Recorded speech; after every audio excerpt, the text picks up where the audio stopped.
దానం నాగేందర్ గారు నేను చెప్పిన మాటలు కాదు ఇవి. మీ ముఖ్యమంత్రి అయిన రేవంత్ రెడ్డి గారు నేను ఏమని తిట్టిరో ఒకసారి నువ్వు చూసుకున్నావా? అసలు నీకు సిగ్గు శరము లజ్జా మానం నీకేమైనా ఉన్నదా? రేవంత్ రెడ్డి గారు చెప్పారు, నేనన్న మాటలు కాదు ఇవి.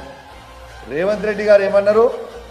పంజగుట్ట చౌరస్తాలో దివాన్షి దగ్గర బీడీలు అమ్ముకునేటోడు దానం నాగేందర్ అన్నాడు. మరి నేను ఒక్కటే అడుగుతున్నా, నీ బీడీలు అమ్ముకునేటోడివి నువ్వు, మరి ఇన్ని వేల కోట్ల రూపాయలు నువ్వు ఎట్లా సంపాదించినావు? ఇలా హైదరాబాద్లో నీకంటే ఎక్కువ హరాస్మెంట్ చేసేటోడు కూడా ఉన్నాడా? ఇలా బిడ్డ నువ్వు చేసిన కబ్జాలు, నువ్వు ఇబ్బంది పెట్టిన నీ బాధ్యతలు చాలామంది నాకు అప్రోచ్ అయ్యారు. నీ సంగతి, నువ్వు చేసిన అవినీతి, నువ్వు చేసిన ల్యాండ్ కబ్జాలు, నువ్వు ఇప్పుడు ఇల్లు కట్టుకున్న ఇల్లు దగ్గర పక్కన ల్యాండ్ వాళ్ళని ఎంత ఇబ్బంది పెట్టినావో, అసలు ఏడగట్టడం నీ అక్రమాలు కూడా మొత్తం కూడా త్వరలోనే బయట పెడతాము. నువ్వు సంపాదించిన అక్రమ సొమ్ముని ఖచ్చితంగా బయట పెడతాము.